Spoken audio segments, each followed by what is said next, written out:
Hello good morning all, welcome to Kerala stock market guide. അപ്പോൾ ഇന്ന് മാർക്കറ്റില്ല, Friday ആണ്, May ദിനമാണ്, മഹാരാഷ്ട്ര ഡേ ആണ്. അപ്പോൾ ഇന്ന് എന്തായാലും മാർക്കറ്റില്ല. ഞാൻ ഇന്ന് എന്തായാലും നമ്മുടെ ടെലിഗ്രാം ചാനലുണ്ട്. ഈ വീഡിയോ ആദ്യമായിട്ട് കാണുന്നവർക്കായാലും ശരി, നമ്മുടെ ടെലിഗ്രാം ചാനൽ ഓപ്പൺ ചാനലാണ്. അപ്പം കേരള സ്റ്റോക്ക് മാർക്കറ്റ് ഗൈഡ് എന്നാണ് പേര്. അപ്പോൾ ഇതുവരെ ജോയിൻ ചെയ്തിട്ടില്ലാത്തവർക്ക് ജോയിൻ ചെയ്യാം. ലിങ്ക് കമൻറ്റ് ബോക്സിലും ഡിസ്ക്രിപ്ഷനിലും കൊടുത്തിട്ടുണ്ട്. അപ്പോൾ വീഡിയോ ആദ്യമായിട്ട് കാണുന്നവർക്ക് വേണ്ടി പറയുകയാണ്. ഇപ്പോൾ നമ്മുടെ ചാനലിലെ ആളുകൾ നമുക്ക് പേഴ്സണലി മെസ്സേജ് ചെയ്ത് ഡൗട്ട് ചോദിച്ച സ്റ്റോക്സിൻ്റെ കാര്യങ്ങൾ, അതിൻ്റെ ഒരു ടെക്നിക്കൽ അനാലിസിസ് ആണ് നമ്മൾ നടത്താൻ പോകുന്നത്. ഇതൊരു റെക്കമെൻഡേഷൻ അല്ല, മറിച്ച് നമ്മുടെ ഒരു ടെക്നിക്കൽ നോളജ് നമ്മുടെ മെമ്പേഴ്സിന് വേണ്ടിയിട്ട് നമ്മൾ ഉപയോഗിക്കുന്നു എന്നുള്ളത് മാത്രമേ ഉള്ളൂ. ഇത് റെക്കമെൻഡേഷനായിട്ട് കണക്കാക്കാതെ ഇത് ഒരു സ്റ്റഡി പർപ്പസ് വീഡിയോ ആയിട്ട് മാത്രം കണക്കാക്കുക. ഓക്കെ. അപ്പോൾ ആദ്യം വന്ന വീഡിയോ എന്ന് പറയുന്നത് ശക്തി പമ്പ്സ് ആണ്. ശക്തി പമ്പ്സിൻ്റെ ഒരു ടെക്നിക്കൽ അനാലിസിസ് നമുക്ക് നോക്കാം. 1 മന്ത് ചാർട്ട് എടുത്ത് നോക്കുമ്പോഴത്തേക്കും എത്രയാണ് ഇതിൻ്റെ ഹൈ പോയ റേഞ്ച് എന്ന് പറഞ്ഞാൽ 1392 നിന്നും മാക്സിമം ഡൗൺ സൈഡ് വന്നേക്കുന്നത് 445 റേഞ്ചിൽ നിന്നാണ്. അപ്പോൾ നിങ്ങൾ ആലോചിച്ച് നോക്കി എത്ര % ശക്തി പമ്പ്സ് ഡൗൺ സൈഡ് വന്നതെന്ന് ആലോചിച്ച് നോക്കുക. ആൻഡ് മോസ്റ്റ്ലി 71% ഡൗൺ സൈഡ് വന്നിട്ടുണ്ട്. ആൻഡ് ഇപ്പോൾ നിലവിൽ 1 മന്ത് ക്ലോസിംഗ് നോക്കുമ്പോഴത്തേക്കും 520, 540 റേഞ്ചിൽ അത്യാവശ്യം നല്ലൊരു ക്ലോസിംഗ് കിട്ടിയിട്ടുണ്ട്. അപ്പോൾ നമുക്കൊരു 1 വീക്ക് ചാർട്ട് എടുത്ത് നോക്കാം. ഇപ്പോൾ 1 വീക്ക് ചാർട്ടിൽ നമ്മളിവിടെ കാണുന്നത് മാർക്കറ്റ് ചെറിയൊരു വീക്ക്ലി ബേസ് ഉണ്ടാക്കാൻ ശ്രമിക്കുന്നുണ്ട്. അപ്പോൾ നിങ്ങൾ വീക്ക്ലി ബേസ് ഉണ്ടാക്കാൻ ശ്രമിക്കുന്നു എന്ന് പറയുമ്പോഴത്തേക്കും ഇതൊരു പുൾ ബാക്കും ആവാം അല്ലേ. അപ്പോൾ നിങ്ങൾ നോക്കുകയാണെങ്കിൽ മാർക്കറ്റ് ഡൗൺ സൈഡ് വരുന്നു, ഒരു ഡിമാൻഡ് എടുക്കുന്നു, ഒരു പുൾ ബാക്കും ആവാം. എപ്പോഴും ഒരു ബേസ് ഉണ്ടാക്കാൻ നോക്കുന്നു എന്ന് പറയുമ്പോഴത്തേക്കും അതിൻ്റെ ഒരു ഓവറോൾ ട്രെൻഡ് നമ്മൾ മനസ്സിലാക്കിയിരിക്കണം. ഇതിൻ്റെ ഒരു ഓവറോൾ ട്രെൻഡ് നിലവിൽ നെഗറ്റീവാണ്. ബട്ട് ഒരു നല്ലൊരു ഡിമാൻഡ് സോണിലാണ്, ഒരു വാല്യുവേഷൻ ബേസ് ആയാലും നമുക്കൊരു നല്ലൊരു ഡിമാൻഡ് സോണിൽ മാർക്കറ്റ് നിൽക്കുന്നു എന്നുള്ളതാണ് ഇതിൻ്റെ ഒരു പ്രധാനപ്പെട്ട ഘടകം. ഓക്കെ. അപ്പോൾ ഇതിൻ്റെ 1 ഡേ ചാർട്ടിലേക്ക് നമുക്ക് പോവുകയാണ്. ഇപ്പോൾ 1 ഡേ ചാർട്ടിൽ നമുക്ക് മനസ്സിലാവുന്ന കാര്യം എന്ന് പറയുന്ന ഈ സ്റ്റോക്ക് 460 to 590 ഒരു 600 റേഞ്ചിൽ സപ്ലൈ എടുത്ത് നിൽക്കുകയാണ് എന്നുള്ളതാണ്. അപ്പോൾ ശക്തി പമ്പിനെ സംബന്ധിച്ച് ഇന്നലെ ഒരു ന്യൂസ് വന്നിട്ടുണ്ടായിരുന്നു. ശക്തി പമ്പിന് 155 കോടിയുടെ ഒരു സോളാർ വാട്ടർ പമ്പ് ഓർഡർ, അത്യാവശ്യം വലിയൊരു ഓർഡർ കിട്ടിയിട്ടുണ്ട്. അപ്പോൾ അത് സംബന്ധിച്ച് ഇവരുടെ ഒരു വാല്യുവേഷൻ ബേസിലായാലും കമ്പനിയുടെ ബിസിനസ്സിന് വളരെ നല്ലൊരു ഓപ്പർച്യൂണിറ്റിയാണ് നിലവിൽ വന്നേക്കുന്ന ഓർഡർ. ഒരു ഫണ്ടമെൻ്റലി അത്യാവശ്യം സ്ട്രെങ്ത് ഇപ്പം നിലവിൽ വരാനുള്ള പോസിബിലിറ്റി ഉണ്ട്. അപ്പോൾ കമ്പനിയുടെ ബിസിനസ്സിന് അതൊരു വലിയായിട്ടൊരു ഗുണമാണ്. അത്യാവശ്യം നല്ല രീതിയിൽ നിൽക്കുന്ന ഒരു സോണിൽ നിൽക്കുന്ന ഒരു കമ്പനിയാണ് ശക്തി പമ്പ്സ് എന്ന് പറയുന്നത്. നിലവിൽ 564 അല്ലെങ്കിൽ 563 റേഞ്ചിലാണ് നിൽക്കുന്നത്. ഇതിൻ്റെ ഒരു സപ്ലൈ സോൺ എന്ന് പറയുന്നത് നമുക്ക് മാർക്ക് ചെയ്തിടാം. ഒരു 600 റേഞ്ച് ആയിരിക്കും സപ്ലൈ. എബോവ് 600 അത്യാവശ്യം നല്ലൊരു ക്ലോസിംഗ് കിട്ടുവാണെങ്കിൽ ശക്തി പമ്പിന് അത്യാവശ്യം നല്ലൊരു മൂവ്മെന്റ് ആയിരിക്കും ഞാൻ പ്രതീക്ഷിക്കുന്നത്. അപ്പോൾ എന്തായാലും ഒന്ന് വാച്ച് ലിസ്റ്റിൽ ഇടുക. അത്യാവശ്യം നല്ലൊരു സോണിൽ നിൽക്കുവാണ് ശക്തി പമ്പ്സ് എന്ന് പറയുന്നത്. വീക്ക്നെസ് എവിടെ ഉണ്ടാവും എന്ന് ചോദിച്ചു കഴിഞ്ഞാൽ അതാ ഈ ഒരു ഏരിയ ഉണ്ടല്ലോ, ഒരു 520 റേഞ്ച് ബ്രേക്ക് ചെയ്ത് താഴെ വരുവാണെങ്കിൽ ഒരു വീക്ക്നെസ് ആണ്. പിന്നെ ഡിമാൻഡ് ഏരിയ ആയിട്ട് 460 മാത്രമേ ഉണ്ടാവാറുള്ളൂ. ഓക്കെ. ഒരു 520 ബ്രേക്ക് ചെയ്ത് താഴെ വരുവാണെങ്കിൽ വീണ്ടും ഒരു വീക്ക്നെസ്സിലേക്ക് എത്തും. മറിച്ച് അത് കഴിഞ്ഞാൽ പിന്നെ ഇതിൻ്റെ ഒരു ഡിമാൻഡ് സോൺ ആയിട്ട് 460 ആവാനുള്ള പോസിബിലിറ്റി ഉണ്ട്. ഇതിൻ്റെ ഒരു ഓവറോൾ ട്രെൻഡ് നെഗറ്റീവിലാണ് എന്നുള്ളൊരു ധാരണ നമുക്ക് എപ്പോഴും ഉണ്ടാവണം. കണ്ടില്ലേ, ഒരു ഡൗൺ സൈഡ് മൂവ്മെന്റിൻ്റെ ഇടയിൽ ഒരു ബേസ് ഉണ്ടാക്കി ഈ സ്റ്റോക്ക് അപ്സൈഡ് പോകാൻ ശ്രമിക്കുന്നു. ആൻഡ് ഇപ്പോൾ ഒരു ഓർഡർ കിട്ടിയ ന്യൂസും കൂടെ ഉള്ളത് കൊണ്ട് നമുക്കൊരു പ്രതീക്ഷയുടെ വകയുണ്ട് ഈ സ്റ്റോക്ക് റിവേഴ്സലിലേക്ക് പോകാനുള്ള പോസിബിലിറ്റി ഉണ്ടെന്ന്. ശക്തി പമ്പ്സ് ടെക്നിക്കലി ഡൗൺ സൈഡ് ആണെങ്കിലും ഈ ഒരു ബേസിന് ചുറ്റും ബേസിന് അനുബന്ധിച്ച് വന്ന ന്യൂസും ഇതിന് ഒരു ട്രിഗർ പോയിന്റ് ആയിട്ട് വരാനുള്ള പോസിബിലിറ്റി ഉണ്ടോ എന്ന് നമുക്കൊന്ന് പരീക്ഷിക്കാം. ഓക്കെ. ഫസ്റ്റ് സ്റ്റോക്ക് അതാണ്. സെക്കൻഡ് സ്റ്റോക്ക് എന്ന് പറയുന്നത് രാജു എഞ്ചിനീയേഴ്സ് ആണ്. Raju engineers okay. ഞാൻ 1 മന്ത് ചാർട്ട് ഒന്നെടുത്ത് നോക്കട്ടെ. 1 മന്ത് ചാർട്ട് നോക്കുമ്പോഴത്തേക്കും ടോട്ടലി ഡൗൺ സൈഡാണ്. അപ്പോൾ ഞാൻ എന്തായാലും ഈ സ്റ്റോക്ക് ട്രേഡ് ചെയ്യില്ല നിലവിലത്തെ അവസ്ഥയിൽ. ഞാൻ എന്തായാലും വാച്ച് ലിസ്റ്റിൽ 145 നിന്നും ഈ ഒരു സ്റ്റോക്ക് നിലവിൽ നിൽക്കുന്നത് 44 റേഞ്ച് താഴെ വന്ന് നിൽക്കുകയാണ്. And weekly closing may be reversal signs ഒക്കെ ഉണ്ടാവാം. പക്ഷേ തൽക്കാലം ഞാൻ ഒന്ന് വെയിറ്റ് ചെയ്യാൻ എന്നിരിക്കുക. എന്ന് വെച്ചാൽ എനിക്ക് ഈ ഒരു കൺഫർമേഷൻ പോരാ. വീക്കിലിയിൽ അത്യാവശ്യം നല്ലൊരു സെല്ലിംഗ് പ്രഷർ ഉണ്ടായിരുന്നു. ഈ ഒരു ട്രേഡബിൾ സെറ്റപ്പായി ഞാൻ നിലവിൽ ഞാൻ കണക്കാക്കില്ല. എന്തായാലും ഒന്ന് വാച്ച് ലിസ്റ്റിൽ ഇട്ട് വച്ചേക്കാം. എന്തായാലും ഇത് കണ്ടില്ലേ, ഈ ഒരു സോൺ കണ്ടിട്ടുണ്ടോ, 78 ഈ ഒരു ഏരിയയിൽ നിന്നാണ് മാർക്കറ്റ് സെല്ലിംഗ് പ്രഷർ നേരിട്ടത്. ഈ ഒരു ഏരിയയ്ക്ക് എബോവ് വന്നാൽ മാത്രമേ ഞാൻ ഇത് ഒരു ട്രേഡബിൾ സെറ്റപ്പായിട്ട് രാജു എഞ്ചിനീയേഴ്സ് ഞാൻ കണക്കാക്കത്തുള്ളൂ. ടോട്ടലി അവോയ്ഡ് എന്നാണ് എൻ്റെ ഒരു കാഴ്ചപ്പാട്. TCS ആണ് അടുത്ത സ്റ്റോക്ക് എന്ന് പറയുന്ന റിക്വസ്റ്റ് വന്നതിൽ. ഈ ഒരു ഡൗൺ ട്രെൻഡ് അല്ലെങ്കിൽ മാർക്കറ്റ് ക്രാഷിൻ്റെ ഏറ്റവും ഒരു പ്രധാനപ്പെട്ട കാര്യമെന്ന് പറയുന്നത് മിക്ക സ്റ്റോക്കുകളും ഡൗൺ സൈഡ് വന്ന് അത്യാവശ്യം കറക്ഷനൊക്കെ ചെയ്ത് ഒരു നല്ലൊരു ഏരിയയിലേക്ക് എത്തി എന്നുള്ളതാണ്. ഒരു ഡിമാൻഡ് സോൺസിലാണ് പല സ്റ്റോക്സും ട്രേഡ് ചെയ്യുന്നത്. അപ്പോൾ TCS നിലവിൽ 4591 റേഞ്ചിൽ നിന്നും 2254 ഒരു ഡിമാൻഡ് സോണിന്റെ മുകളിലാണ് ട്രേഡ് ചെയ്യുന്നത്. സോ ഇപ്പോഴത്തെ റിയാക്ഷൻ കൺഫർമേഷൻ ഒന്നുമില്ല, ട്രേഡിംഗ് കൺഫർമേഷൻ ഒന്നും നിലവിലായിട്ടില്ല ഒരു ഡിമാൻഡ് എടുത്തു എന്നുള്ള കാര്യത്തിൽ. എനിവേസ് TCS എന്തായാലും 2280 എന്ന് പറയുന്ന സോൺ ഈ വീക്കൊക്കെ ഹോൾഡ് ചെയ്യുന്നുണ്ടെങ്കിൽ മേ ബി ഒരു അപ്പ് മൂവ്മെന്റ് നമുക്ക് കാണാം. അപ്പോൾ 2280 ആണ് ഇതിന്റെ ഒരു പ്രധാനപ്പെട്ട ഫസ്റ്റ് സോൺ എന്ന് പറയുന്നത്. ആൻഡ് ഈ ഒരു ഏരിയ ഉണ്ടല്ലോ 2616, അപ്പൊ ഇത് ബ്രേക്ക് ചെയ്യുവാണെങ്കിൽ മേ ബി നമുക്ക് പറയാൻ കഴിയും ഓക്കെ കൂടുതൽ 2615 ഇടാം. 2615 ബ്രേക്ക് ചെയ്യുവാണെങ്കിൽ ഓക്കെ നമുക്ക് ഇതിൽ ഒരു ബ്രേക്ക് ഔട്ട് ഉണ്ടായി, ബയേഴ്സിന്റെ പ്രസൻസ് നിലവിൽ ബയേഴ്സ് ഇൻട്രസ്റ്റ് ഉണ്ടായി എന്ന് പറയാൻ കഴിയും. സോ വാച്ച് ലിസ്റ്റിൽ ഇടാൻ വർത്തിയാണ് TCS എന്ന് പറയുന്നത്. അപ്പൊ നമുക്ക് IT സ്റ്റോക്സ് അറിയാം, നമുക്ക് ട്രംപിന്റെ നിലപാടുമായിട്ട് ബന്ധപ്പെട്ടൊക്കെ ഒരുപാട് ക്രാഷ് IT സ്റ്റോക്സിൽ ഉണ്ടായിട്ടുണ്ട്. അപ്പോൾ നമുക്ക് വാച്ച് ലിസ്റ്റിൽ ഇടാൻ വർത്തിയാണ് TCS എന്ന് പറയുന്നത്. നമുക്ക് നോക്കാം, ഓക്കെ വാച്ച് ലിസ്റ്റിൽ ഇട്ടേക്കാം. ശേഷമുള്ള കമ്പനി എന്ന് പറയുന്നത് HDFC ബാങ്ക് ആണ്. HDFC ബാങ്ക് അപ്പം കുറച്ച് അലിഗേഷൻസ് ഒക്കെ HDFC ബാങ്കിന് എതിരെ വന്നിരുന്നു. സോ അതിന്റെ പേര് ചെറിയ ക്രാഷ് ഒക്കെ ഉണ്ടായി. സോ HDFC ബാങ്ക് നിലവിലെ അവസ്ഥ നമുക്ക് നോക്കാം. 1 മന്ത് ചാർട്ട് എടുക്കുകയാണ് ഞാൻ. 1 മന്ത് ചാർട്ടിൽ കണ്ടല്ലോ 1000 റേഞ്ചിൽ നിന്ന് വന്ന സെൽ ഓഫ് ഇപ്പം നിലവിൽ 737 റേഞ്ചിൽ നിൽക്കുകയാണ്. And market still demand respect ചെയ്യുന്നു എന്ന് വേണമെങ്കിൽ നമുക്ക് പറയാം. ഈ ഒരു ഏരിയ ആണല്ലോ 680 എന്ന് പറയുന്നതാണ് HDFC ബാങ്കിന്റെ ഒരു പ്രധാന സോണ് 680. ആൻഡ് അത് കഴിഞ്ഞാൽ 630. ഈ ഒരു 2 സോണാണ് HDFC ബാങ്കിന്റെ ഒരു പ്രധാന ബൈയിങ് സോണായിട്ട് ആക്ട് ചെയ്യുന്ന സോൺസ് എന്ന് പറയുന്നത് 680 ആൻഡ് 630. അപ്പോൾ അതിന് മുകളിലാണ് നിലവിൽ ട്രേഡ് ചെയ്യുന്നത്. അക്യുമുലേഷൻ നടക്കുവാണെന്ന് നമുക്ക് വിശ്വസിക്കാം. ഈ ഒരു ഡിമാൻഡ് ഏരിയയിൽ നിന്ന് സ്റ്റോക്ക് അക്യുമുലേറ്റ് ചെയ്യുന്നുണ്ട്. അപ്പോൾ നിങ്ങൾ കഴിഞ്ഞ 5 ദിവസത്തെ ട്രേഡിംഗ് ഒരു വോളിയം നമ്മൾ നോക്കാം, ട്രേഡിംഗ് വോളിയം നോക്കാം. ഈ ഒരു കനത്ത സെൽ ഓഫ് മാർക്കറ്റിൽ ഉണ്ടായിട്ടുണ്ടെന്നുള്ള കാര്യം നോക്കി അറിയാം. ഇവിടെ എന്തൊക്കെ ഒരു കനത്ത സെൽ ഓഫ് മാർക്കറ്റിൽ ഉണ്ടായി. ആൻഡ് മാർക്കറ്റിൽ ഇവിടെ നടന്ന ഒരു പ്രൈസ് ആക്ഷൻ എന്ന് പറയുന്നത് മാർക്കറ്റ് ഒരു ബോട്ടം ഉണ്ടാക്കാനുള്ള ഒരു ശ്രമം നടത്തുന്നുണ്ട്. ഒരു ബോട്ടം ഉണ്ടാക്കാനുള്ള ശ്രമം നടത്തുന്നുണ്ട്. ഈ ക്യാൻഡിൽ 724 റേഞ്ചിൽ നിന്നും അത്യാവശ്യം നല്ലൊരു ക്ലോസിംഗ് 756 വന്നു. ആൻഡ് അവിടെ നിന്നൊരു ചെറിയ ബ്രേക്ക്ഔട്ട് ക്യാൻഡിൽ മൊമെന്റം ക്യാൻഡിൽ ഉണ്ടായി. 820 വരെ ഈ സ്റ്റോക്ക് പോയി. ആൻഡ് അതിനുശേഷം ഈ സ്റ്റോക്ക് ഒരു പുൾ ബാക്ക് തരുവാണ് എന്ന് നമുക്ക് പറയാം. പക്ഷെ പുൾ ബാക്കിൽ തന്നെ ഈ ക്യാൻഡിലിന്റെ ഡൗൺ സൈഡ് വരെ എത്തിയിട്ടുണ്ട്.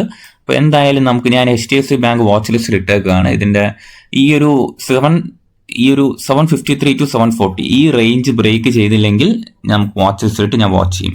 ഓക്കെ ഈ റേഞ്ച് ബ്രേക്ക് ചെയ്തില്ലെങ്കിൽ 730 റേഞ്ച് ബ്രേക്ക് ചെയ്തില്ലെങ്കിൽ ഓക്കെ ഡൗൺ ട്രെൻഡിന്റെ ആ ഒരു ശക്തി കുറഞ്ഞെന്നും ബയേഴ്സ് ഇൻട്രസ്റ്റ് വന്നെന്നും ഞാൻ കണക്കാക്കും. എന്തായാലും നമുക്ക് വാച്ച് ലിസ്റ്റിൽ ഇട്ടേക്കാം. HDFC ബാങ്ക് വീക്ക്ലി ക്യാൻഡിലാണ് ഞാൻ എടുത്തേക്കുന്നത്. എന്തായാലും വരുന്ന ദിവസങ്ങളിൽ ഞാൻ ഇതൊരു വാച്ച് ലിസ്റ്റിൽ ഇടാൻ പാകത്തിന് ആയിട്ടുണ്ട്. ഓക്കെ നമുക്ക് എന്തായാലും മെച്ചർ സെറ്റപ്പ് ആയിട്ടില്ല, പക്ഷെ നമുക്ക് വാച്ച് ലിസ്റ്റിൽ ഇട്ടേക്കാം HDFC ബാങ്ക്. ഇപ്പോൾ ഈ ഒരു ഡൗൺ ട്രെൻഡിന്റെ സ്ട്രെങ്ത് കുറയുന്നതായിട്ട് എനിക്ക് തോന്നുന്നുണ്ട്. അത്യാവശ്യം നല്ലൊരു പോയിന്റിലാണ് ഇപ്പം നിൽക്കുന്നത് 755. ഓക്കെ പിന്നെ നമുക്കുള്ളതെന്ന് പറഞ്ഞാൽ ജെനിസസ് എന്ന് പറഞ്ഞ കമ്പനിയാണ്. Okay Genesis international corporation. Okay ഇതും സെയിം ആണ്.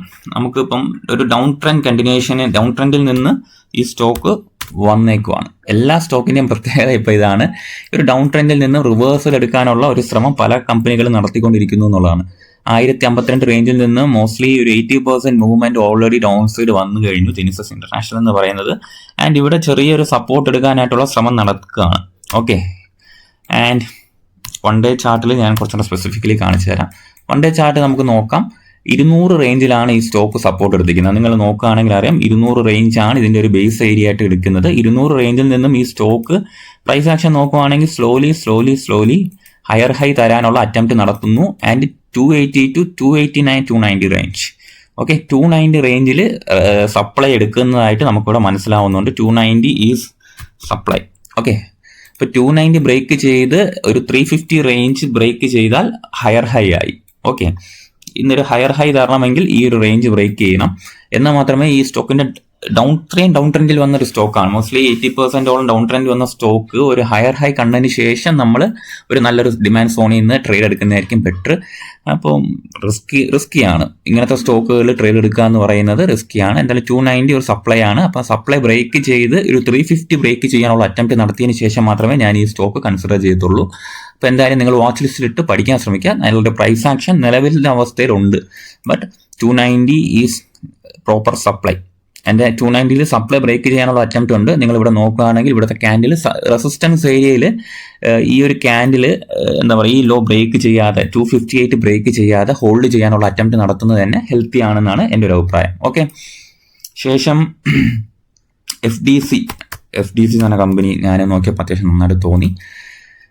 ഓക്കെ, ഒരുപാട് ഡൗൺ ട്രെൻഡ് സ്റ്റോക്സ് ആണ്. മിക്ക സ്റ്റോക്സ് ആളുകൾ ചോദിച്ചിരിക്കുന്നത് ഹോൾഡ് ചെയ്യുന്നതായിരിക്കാം ഡൗൺ ട്രെൻഡ് സ്റ്റോക്സുകളാണ്.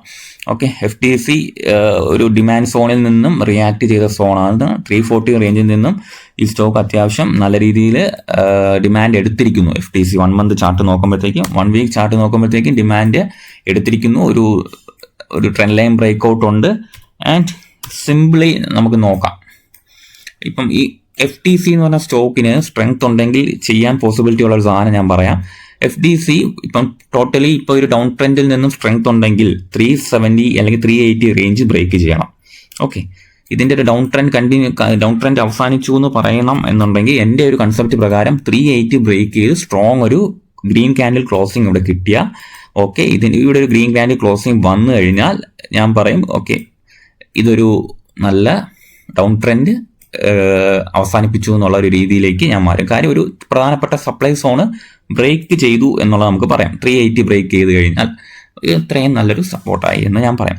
ആൻഡ് ഇത് ടോട്ടലി വീക്ക്നെസ് ഉണ്ടാവും എന്ന് പറയണം എന്നുള്ള കൺസെപ്റ്റിലേക്ക് ഞാൻ പോകണമെന്നുണ്ടെങ്കിൽ 338 അല്ലെങ്കിൽ 335 ഈ 335 താഴെ ക്ലോസിംഗ് വന്നാൽ ഈ സ്റ്റോക്ക് വീണ്ടും ഡൗൺ ട്രെൻഡിൽ തന്നെയാണെന്ന് ഞാൻ കണക്കാക്കും. ഓക്കെ, സിമ്പിൾ റൂളാണ്. 380 എബോവ് ക്ലോസിംഗ് വന്നു കഴിഞ്ഞാൽ ഈ സ്റ്റോക്കിൽ എൻ്റെ ഒരു ടെക്നിക്കൽ നോളജ് വെച്ചിട്ട് ഞാൻ ഇതൊരു സ്ട്രെങ്ത് ആയി എന്ന് ഞാൻ കണക്കാക്കും. ഡൗൺ ട്രെൻഡിന്റെ കണ്ടിന്യൂവേഷൻ ഇല്ല, അപ് ട്രെൻഡ് തുടങ്ങാൻ പോകുന്നു എന്ന് കണക്കാക്കും.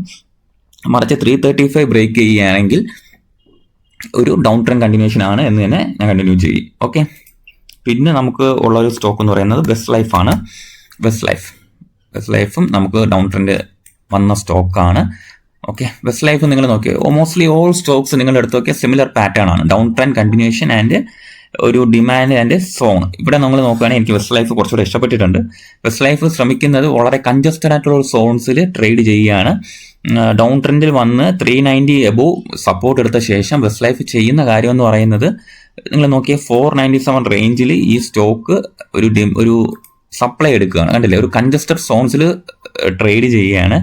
ആൻഡ് ഈ ഒരു സോണിലെ 445 ബ്രേക്ക് ചെയ്യാതെ നിന്ന് കഴിഞ്ഞാൽ ഈ സ്റ്റോക്ക് ഡൗൺ ട്രെൻഡിൽ നിന്ന് അപ്സൈഡ് പോകാനുള്ള പോസിബിലിറ്റി ഉണ്ട്. 445 സിമ്പിളാണ്, കൺസെപ്റ്റ് മനസ്സിലാക്കിയ 445 ബ്രേക്ക് ചെയ്യാതെ ഈ സ്റ്റോക്ക് ഹോൾഡ് ചെയ്യുവാണെങ്കിൽ മേ ബി ഡൗൺ ട്രെൻഡ് മാറി അപ് ട്രെൻഡിലേക്ക് പോകാനുള്ള പോസിബിലിറ്റി ഉണ്ട്. സോ ഡൗട്ട്ഫുൾ ആയിട്ട് നിൽക്കേണ്ട, സിമ്പിൾ കൺസെപ്റ്റിൽ നിൽക്കുക. ഇപ്പോൾ ഒരു 500 ആണ് ഇതിൻ്റെ ഒരു റെസിസ്റ്റൻസ്. അപ്പം 500ന്റെ മുകളിൽ എന്താ വേണ്ടത്, ഒരു സ്ട്രോങ് ബ്രേക്ക് ഔട്ട് ഉണ്ടെങ്കിൽ മേ ബി ഞാൻ ഇതിനെ ഒന്ന് കൺസിഡർ ചെയ്യും. നമുക്കത് ക്യാച്ച് ചെയ്യാവുന്നേ ഉള്ളൂ. കാര്യം ഡൗൺ ട്രെൻഡിലാണ്, ഓപ്പൺ സ്പേസ് ആണ് പിന്നെ ഉള്ളത്. ഈ ഒരു ഏരിയ ബ്രേക്ക് ചെയ്ത് കഴിഞ്ഞാൽ 540 അടുത്ത റെസിസ്റ്റൻസ്, ഞാൻ അതും കൂടെ മാർക്ക് ചെയ്തിട്ടേക്കാം. ഈ ഏരിയ ബ്രേക്ക് ചെയ്ത് കഴിഞ്ഞാൽ 540 അടുത്ത റെസിസ്റ്റൻസ്. So 2 കടമ്പകളുണ്ട്, 540 and 500. അപ്പോൾ ഈ 2 ഏരിയ കഴിഞ്ഞാൽ മാത്രമേ ഡൗൺ ട്രെൻഡിന്റെ കണ്ടിന്യൂവേഷൻ നിന്നു അപ് ട്രെൻഡിലേക്ക് ഈ സ്റ്റോക്ക് നീങ്ങുന്നു എന്ന് പറയാൻ കഴിയത്തുള്ളൂ. ബട്ട് നിലവിലെ അവസ്ഥയിൽ ഹെൽത്തി ആയിട്ടുള്ള പ്രൈസ് ആക്ഷൻ ആണ്. ഒരു ഡൗൺ സൈഡ് വരുന്നു, ഒരു കൺസോളിഡേഷൻ ചെയ്യുന്നു. And market is trying to break 490 to 500 range. Okay, അപ്പോൾ അത്യാവശ്യം നല്ലൊരു ഒരു പ്രൈസ് ആക്ഷൻ നമുക്കിവിടെ കാണാനും കഴിഞ്ഞിട്ടുണ്ട്. പിന്നെ ഉള്ളത് ഓറിയന്റ് പേപ്പർ ഇൻഡസ്ട്രീസ്. ഓക്കെ, അപ്പോൾ ഇതൊരു മെച്ചുവറായിട്ട് വരുന്നേ ഉള്ളൂ. ഞാൻ എന്തായാലും വാച്ച് ലിസ്റ്റിൽ ഇട്ടിട്ടുണ്ട്. നിലവിൽ ഞാൻ ട്രേഡ് ചെയ്യത്തില്ല, പക്ഷെ നല്ലൊരു സെറ്റപ്പായിട്ട് വരുന്നുണ്ട്. ബട്ട് ഒരു പെന്നി സ്റ്റോക്ക് ആയതുകൊണ്ട് തന്നെ ഓറിയന്റ് പേപ്പർ പോലെയുള്ള സ്റ്റോക്കുകൾ ഞാൻ ട്രേഡ് ചെയ്യാൻ ആഗ്രഹിക്കാത്ത സ്റ്റോക്കാണ്. നിങ്ങളും അത് ഒഴിവാക്കുക. എത്ര ലാഭം തരുമെന്ന് പറഞ്ഞാലും ഇങ്ങനത്തെ സ്റ്റോക്കുകളിൽ അധികം ഇൻവെസ്റ്റ് ചെയ്ത് കാശ് കളയാതിരിക്കുക. ഓക്കെ, അടുത്ത സ്റ്റോക്ക് എന്ന് പറയുന്നത് ഗാലക്സി സർഫക്റ്റൻസ്. ഓക്കെ, ഇതും അത്യാവശ്യം എല്ലാം റിവേഴ്സൽ ലെവലിൽ നിൽക്കുന്ന സ്റ്റോക്കാണ്. ഓക്കെ, 1 മന്ത് ചാർട്ട് ഞാൻ എടുത്ത് കാണിക്കാം. 1 മന്ത് ചാർട്ടിൽ നിങ്ങൾ നോക്കുകയാണെങ്കിൽ നല്ലൊരു ക്ലോസിങ്, സപ്പോർട്ട് സോണിൽ അത്യാവശ്യം നല്ലൊരു ക്ലോസിങ് കിട്ടിയിട്ടുണ്ട്. അപ്പോൾ വാച്ച് ലിസ്റ്റിൽ ഇടാൻ പാകത്തിന് ആയിട്ടുണ്ട്. ഒരു മെച്യൂർ ആയിട്ടുള്ള സെറ്റപ്പ് ആയിട്ടില്ല. 1 വീക്കിൽ അത്യാവശ്യം എനിക്ക് ഇഷ്ടപ്പെട്ട ഒരു ക്ലോസിങ് വന്നിട്ടുണ്ട്. അപ്പോൾ ഞാൻ എന്തായാലും വാച്ച് ലിസ്റ്റിൽ ഇട്ട് വയ്ക്കാൻ പോകുന്ന ഒരു സ്റ്റോക്കുകൾ ഒന്നാണ്. ബട്ട് കടമ്പകളുണ്ട് 2050. അപ്പോൾ എനിക്ക് ഈ 2050 അബവ് മാത്രമേ ഞാൻ ട്രേഡ് ചെയ്യത്തുള്ളൂ. എനിക്ക് ഒരു ട്രെൻഡ് കണ്ടിന്യൂവേഷൻ വരുന്നു എന്ന് എനിക്ക് ഉറപ്പ് വരാതെ ഞാൻ ഇങ്ങനത്തെ സ്റ്റോക്കുകൾ ട്രേഡ് ചെയ്യാറില്ല. ഓക്കെ, ഇപ്പോൾ 2050 ഒന്ന് ബ്രേക്ക് ചെയ്ത് അവിടെ ഒരു കൺസോൾട്ടേഷൻ ചെയ്താൽ മാത്രമേ ഞാൻ ഈ സ്റ്റോക്ക് കൺസിഡർ ചെയ്യത്തുള്ളൂ. അല്ലാത്ത പക്ഷം അവോയ്ഡ് ചെയ്യും. ഓക്കെ, 2050 ബ്രേക്ക് ചെയ്യുന്നവരെ ഞാൻ വെയിറ്റ് ചെയ്യും. ഓക്കെ, സോ ഇത്രയും തന്ന സ്റ്റോക്കുകൾ മാക്സിമം ഞാൻ എഫേർട്ട് എടുത്ത് ഇത് ചെയ്യാനായിട്ട് നോക്കിയിട്ടുണ്ട്.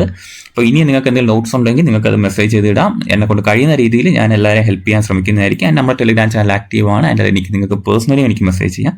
എല്ലാവരുടെ ഡൗട്ട്സും ഞാൻ ക്ലിയർ ചെയ്യാനായിട്ട് ശ്രമിക്കുന്നതായിരിക്കും. Okay, so thank U.